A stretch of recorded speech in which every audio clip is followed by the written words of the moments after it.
Govinda Gopala. Hello my dear friends, आप लोगों का बहुत बहुत स्वागत है बालाजी इंडियन कोडर्स में। और जैसा कि हम पिछली क्लास में पढ़ रहे थे डॉट नेट फ्रेमवर्क के बारे में, तो अभी हम थोड़ा सा उसको और कंटिन्यू करेंगे जब तक कि थोड़ी बेसिक चीज़ें ना पता चल जाएं। तो अब हम जो है तो आज हम देखेंगे कि हमने पढ़ा क्या था कि मतलब CLI और CLR दो चीज़ें हमने इंट्रोड्यूस किया था, बताया था। हम उसको थोड़ा और डीप में पढ़ेंगे। तो अभी आप देखिए कि अगर पहला चीज आप CLR अगर देखें तो CLR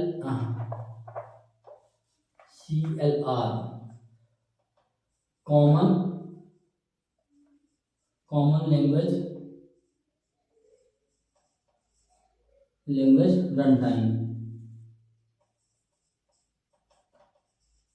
run time dot net पढ़ रहे हैं ना, डॉट नेट।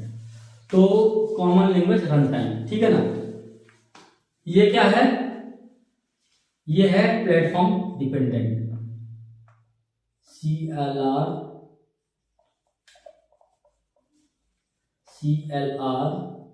इज OS और प्लेटफॉर्म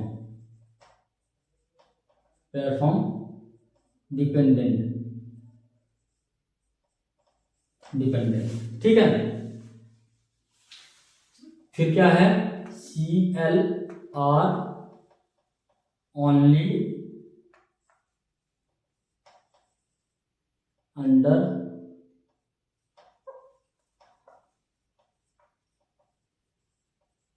अंडरस्टैंड CIL कोड, ठीक है ना। इसको हम इसको क्या कहते हैं? MSIL और IL भी सब लोग कहते हैं, इंटरमीडिएट लैंग्वेज। इसको हम CIL कह सकते हैं, MSIL कह सकते हैं और IL कह सकते हैं। कई बार मैं नाम लूंगा IL बोल दूंगा, कई बार मैं CIL, तो आप कंफ्यूज मत होइएगा। तो ये IL कोड को ही केवल पढ़ सकता है CLR, ठीक है ना। तो होता क्या है? C#.NET है, ठीक है ना। एक आपका C#.NET हो गया, एक आपका VB.NET हो गया, ठीक है ना। ये दोनों जब रन होंगे तो एक, जैसे मैंने आपको बताया था, CIL कोड बनाएगा, CIL कोड बना दिया, ठीक है ना। ये CIL कोड बना दिया। अब ये दोनों जब कोड बन के, तो इसको जो है आप जो आपका C#.NET है, C#.NET और एनी .NET लैंग्वेज बन के जाएगा और CLR उसके अकॉर्डिंग रन करेगा, ठीक है ना। अब जो है आप ये समझिए कि ये तो CLR का हो गया। शॉर्ट में मैंने बता दिया कि ये क्या है। CLR जो है केवल उसको समझता है, CIL केवल वही के कोड को समझ सकता है। बाकी CLR किसी चीज का डिजाइन नहीं किया गया है। वो डिजाइन इस तरीके से दिया गया है कि वो CLR जब उसको कोई कोड IL का आएगा, MSIL या CIL, तो उसको अंडरस्टैंड करके एग्जीक्यूट कर देगा, अदरवाइज नहीं करेगा। अब दो चीजें और हैं। जैसे आप C या C++ में करते हैं, ये आपका कोड है, ठीक है ना। ये आपका कोड है C या C++ में, ठीक है ना। C या C++ में आपने कोड लिखा। ये डायरेक्ट ऑपरेटिंग सिस्टम है, पूरा क्या है? OS। इस OS के अंदर ही पूरा बैठा हुआ है ये, ठीक है ना। इसको जो है तो पूरा ऑपरेटिंग सिस्टम है। ये पूरा एक ऑपरेटिंग सिस्टम है जिसमें C या C++ का कोड बना हुआ है। इसको कहते हैं मैनेज्ड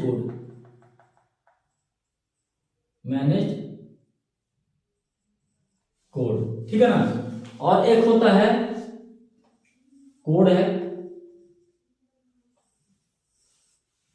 ठीक है ना, ये ऑपरेटिंग सिस्टम है, जैसे ये भी ऑपरेटिंग सिस्टम है तो ये ओएस है, ठीक है ना।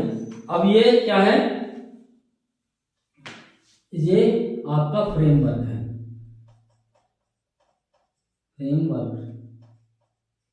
फ्रेमवर्क है, ठीक है ना। अब इसमें आप चाहे जावा का कोड लिख दीजिए, कोड चाहे जावा का हो,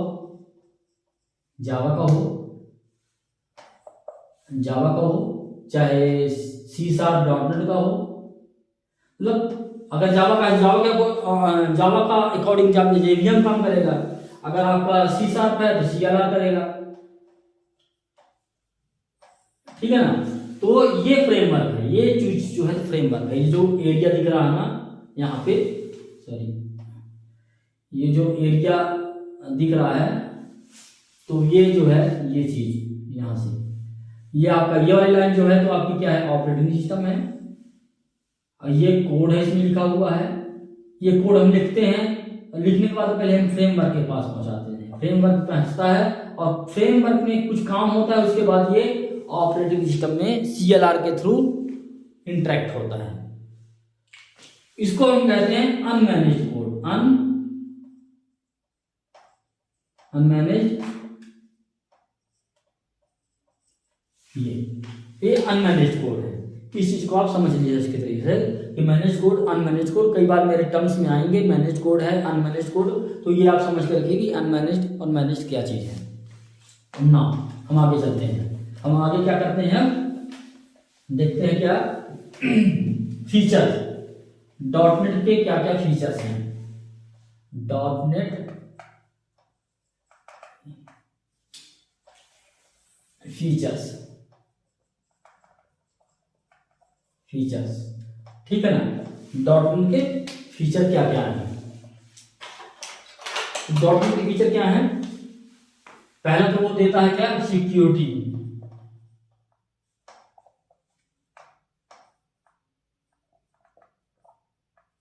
सिक्योरिटी कैसे देता है .NET फ्रेमवर्क जो है, सिक्योरिटी कैसे देता है, हमें ये समझना है। तो समझना ये है कि जब हम कोड लिखते हैं तो कोड तो देख करके थोड़ा बहुत हर कोई समझ लेता है, मतलब जानने की कोशिश करता है कि हाँ ये चीज लिखा है, लेकिन जब ये IL कोड बन जाता है, IL कोड या CIL कोड बन जाता है, CIL कोड बन जाता है, तो इसको अंडरस्टैंड करना मुश्किल हो जाता है, समझ में नहीं आता है। तो ये थोड़ा सिक्योरिटी कर दिया, प्लस उप्स के सिक्योरिटी है ही, तो वो सिक्योर करता है, सिक्योरिटी देता है। फिर दूसरा क्या है, memory management, memory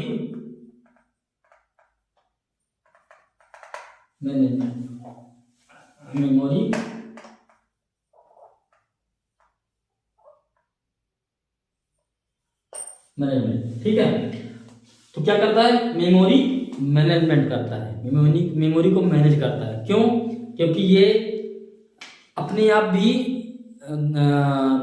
garbage collector run करते रहता है, बीच बीच में अपने आप भी करते रहता है। हालांकि कुछ तो ऑपरेटिंग सिस्टम भी इंटेलिजेंट होते हैं, लेकिन जो CLR है उसके ऑपरेटिंग सिस्टम के अंदर जो CLR है, वो CLR अपने आप भी मेमोरी को फ्री करवाते रहता है एक टाइम एग्जीक्यूशन दे करके। जैसे मान लो कि हमने एक ऑब्जेक्ट बनाया और उस ऑब्जेक्ट को हमने क्या किया, यूज किया, और हमने उसको डिस्ट्रॉय नहीं किया, उस चीज को पड़ा रहने दिया, तो वो CLR क्या करता है, चेक करते रहता है। अगर वो ऑब्जेक्ट अब यूज में नहीं है या बहुत दिन हो गया यूज किए हो, तो उसको डिस्ट्रॉय कर देता है, बहुत टाइम हो गया तो डिस्ट्रॉय कर देता है अपने आप ही। तो मेमोरी मैनेजमेंट अपने आप करता है ये, मतलब हमें अलग से डिस्ट्रक्टर लिखने की जरूरत नहीं है। अब दूसरा है प्लेटफॉर्म इंडिपेंडेंसी,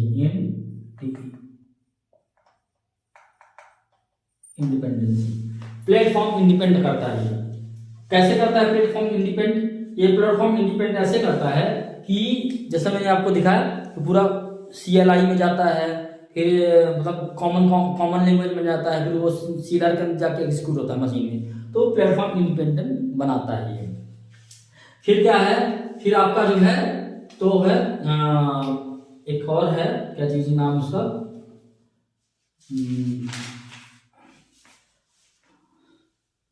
CLR बनाता है, सॉरी सिक्योरिटी, मेमोरी मैनेजमेंट और प्लेटफॉर्म इंडिपेंडेंसी। हाँ, चौथा है आपका manage code.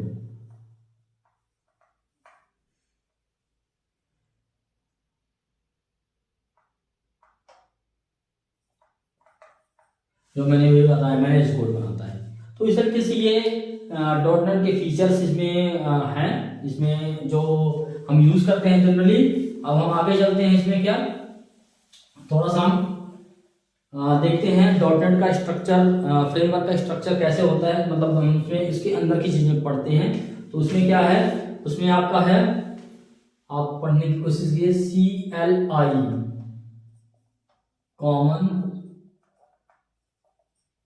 Common language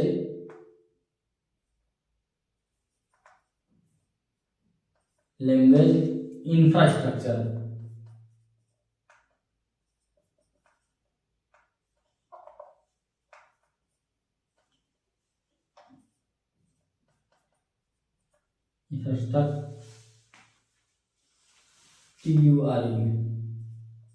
infrastructure, common language infrastructure. अब आप समझिए यहाँ पे CLI, CLI तो मैंने बताया कि CLI का क्या मतलब होता है, कॉमन लैंग्वेज इंटरमीडिएट, ठीक है ना, इंटरमीडिएट लैंग्वेज हो गया, ठीक है ना। CIL जो है तो कॉमन इंटरमीडिएट लैंग्वेज हो गया। लेकिन CIL को बनाते कैसे हैं, वो बनता कैसे है, वो है CLI कॉमन लैंग्वेज इंफ्रास्ट्रक्चर। उस इंफ्रास्ट्रक्चर का यूज करके CIL बनता है। अब आप देखिए इसको कि ये कैसे बनता है, क्या क्या इसके पार्ट है। तो पहला है CLS, ठीक है ना, दूसरा है CTS, ठीक है ना, फिर तीसरा है आपका VES, फिर चौथा है आपका BCL। अब मैं इसके नाम लिख देता हूं, थोड़ा सा बताते चलूंगा और लिखते चलूंगा। कॉमन लैंग्वेज स्पेसिफिकेशन,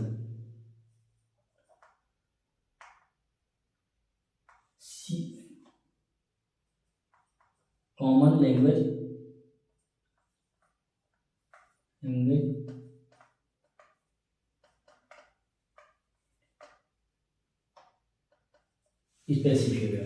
स्पेसिफिकेशन, ठीक है ना। कॉमन लैंग्वेज स्पेसिफिकेशन क्या करता है, according to this entry high level dot net language when compiled generate the same type of IL code. इसमें क्या होता है, same type of IL code बनाता है। मतलब ये कहने का कि जो भी लैंग्वेज हम डॉटनेट फ्रेमवर्क में है हमारे, हम लिखते हैं जिस टाइम पे और हम उसको कंपाइल कर रहे होते हैं, उस टाइम पे ये पहले आकर के इस लैंग्वेज को चेक करता है कि हमारे उसमें डॉटनेट फ्रेमवर्क में ये वो लैंग्वेज है या नहीं है पहले तो, और अगर है तो उसको कॉमन करने की कोशिश करता है, वो कॉमन वाले उसमें जगह पे भेज देता है। वहां पे CTS लिखता है, कॉमन टाइप सिस्टम, कॉमन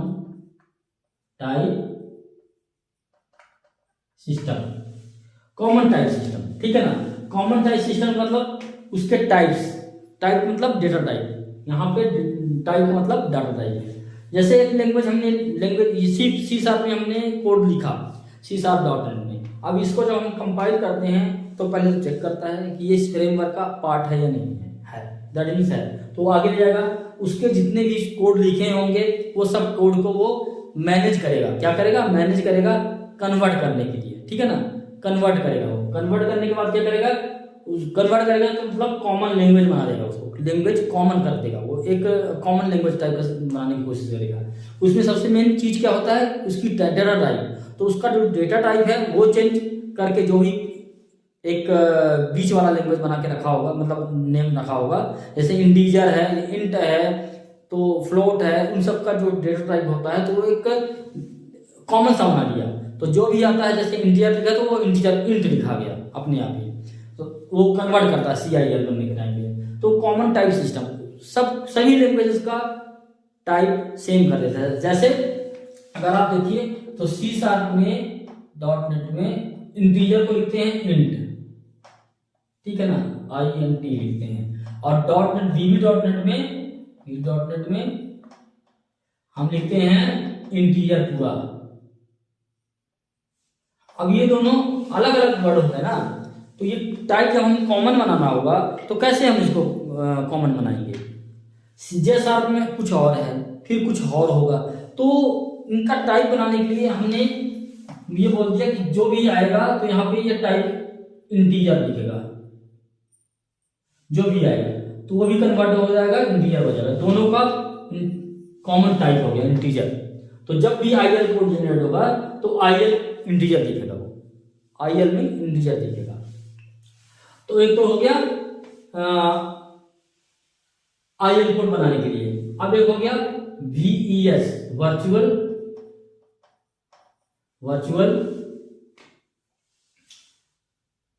अच्छा, एक चीज मैं इसके पहले और बताना चाहता हूँ, मैं थोड़ा सा वर्चुअल के पहले बताना चाहता हूँ। यहाँ पे हालांकि मैंने बता तो दिया है, मैं इसको चार्ट बना के दिखाऊंगा, चार्ट बन जाएगा तो आपको थोड़ा सा और क्लियर ये हो जाएगा कि मतलब कैसे करना होता है, कैसे हो रहा होता है, ठीक है ना। चार्ट बना के दिखा देता हूँ। जैसे मैं एक चार्ट बना रहा हूँ, ये चार्ट है, ठीक है ना। इसमें हमने .NET पे लैंग्वेज लिख दिया C#, ठीक है ना। थोड़ी और बड़ी लाइन करनी पड़ेगी अपने को।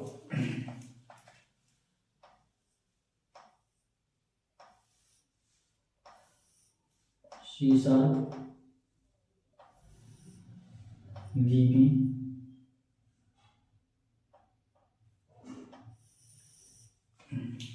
C++ .NET भी होता है, C++।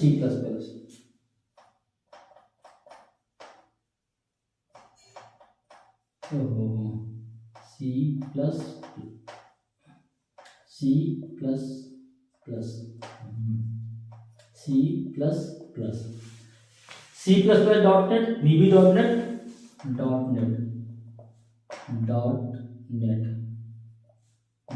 .NET, ठीक है ना। और ये IL कोड है, CIL या IL। अब ये 3 लैंग्वेज है, इंटरमीडिएट लैंग्वेज कैसे बनेगा, ये कॉमन टाइप सिस्टम में बता रहा हूं मैं। तो जैसे शॉर्ट है, शॉर्ट को VB में भी शॉर्ट लिखते हैं, शॉर्ट, ठीक है ना। और इसमें क्या लिखते हैं, C++ में हम int 16, ठीक है ना। C++.NET में int 16 लिखते हैं। इसका जो है सारा का सारा बनेगा int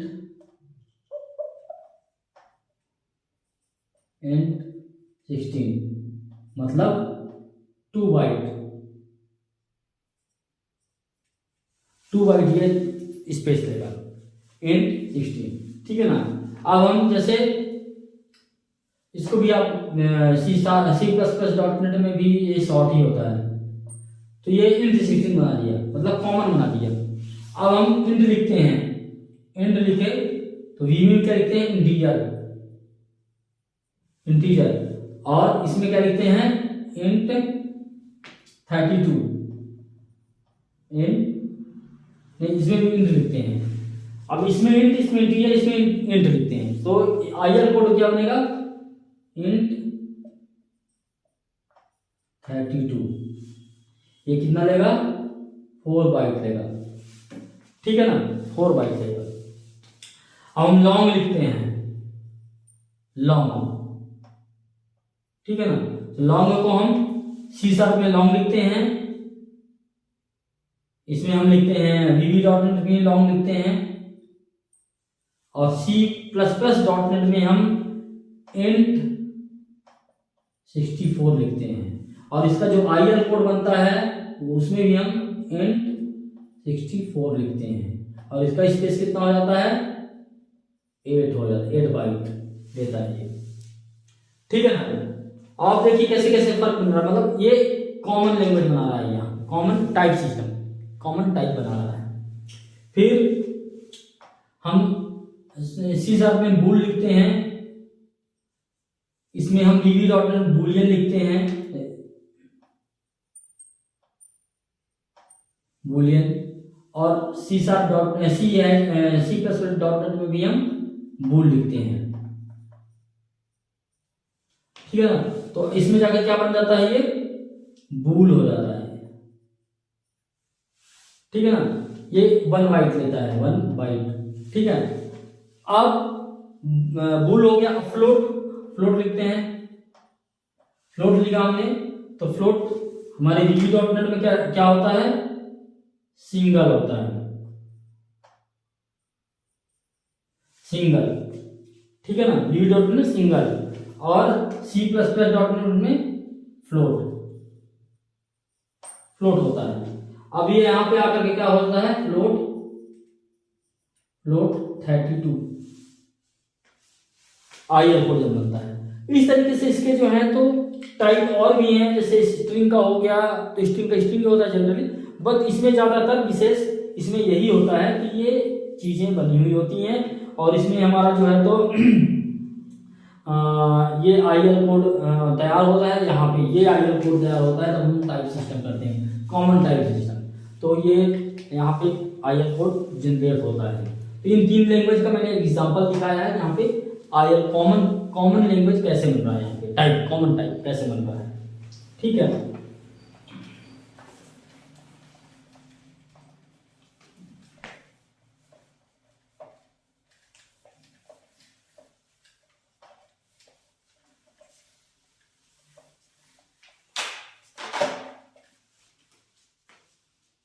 अब आप देखिए यहाँ पे VES वर्चुअल एग्जीक्यूटिंग सिस्टम, इसका नाम है वर्चुअल से पहले मैं ना BCL बनाता हूँ, गलत सीक्वेंस लगाते हूँ, BCL पहले बताते हैं, फिर हम वर्चुअल का बताते हैं। तीसरा नंबर BCL और 4th नंबर VES। ठीक है ना। BCL मतलब base BASE base class library.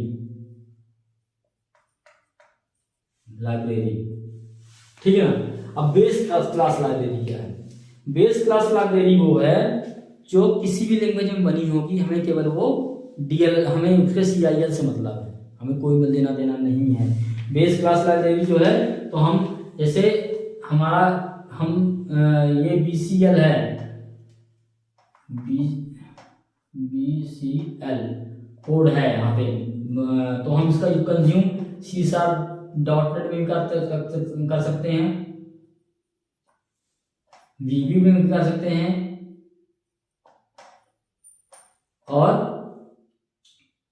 Other कई लैंग्वेजेस में कर सकते हैं, सभी में कर सकते हैं जो भी .NET को सपोर्ट करती हैं। तो ये आपका हो गया बेस क्लास लाइब्रेरी, मतलब हमारा बेस क्लास बना होगा, हम इसको कंज्यूम करते हैं लाइब्रेरी को, सेम सभी में कर सकते हैं। क्यों कर सकते हैं, क्योंकि उसका IL कोड सेम बनता है।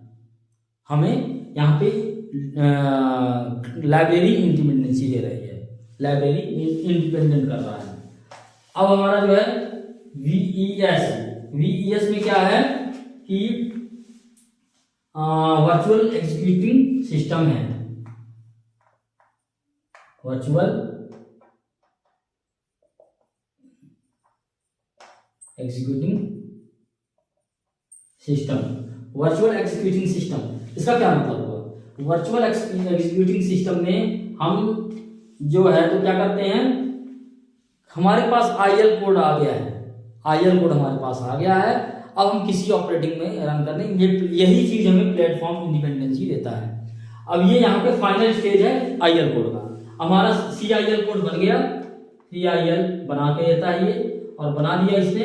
बनाने के बाद हम किसी भी करें, विंडो OS में करें, लिनक्स OS में करें, मैक OS में करें, किसी भी में रन करें, हमें कोई फर्क नहीं पड़ता है। इसका मतलब ये है। तो गाइस मैंने आपको CLI का पूरा बता दिया कि ये CLI के थ्रू ही CIL बनता है।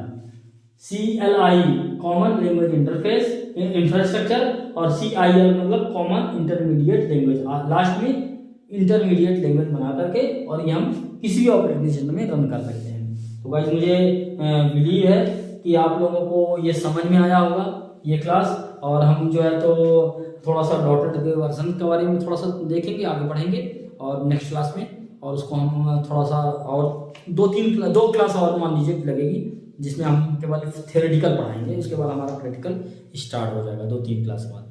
तो गाइस आप हमारे साथ बने रहिए ऐसी ही इंटरेस्टिंग क्लासेस के लिए, और नेक्स्ट क्लास में हम आपको, जैसा कि मैंने बताया कि आपको थोड़ा .NET के बारे में, फ्रेमवर्क के वर्जन के बारे में बताएंगे, और कैसे कैसे बना है, क्या हुआ है क्या नहीं है, थोड़ा सा उनको स्ट्रक्चर रूप में दिखाऊंगा मैं आपको।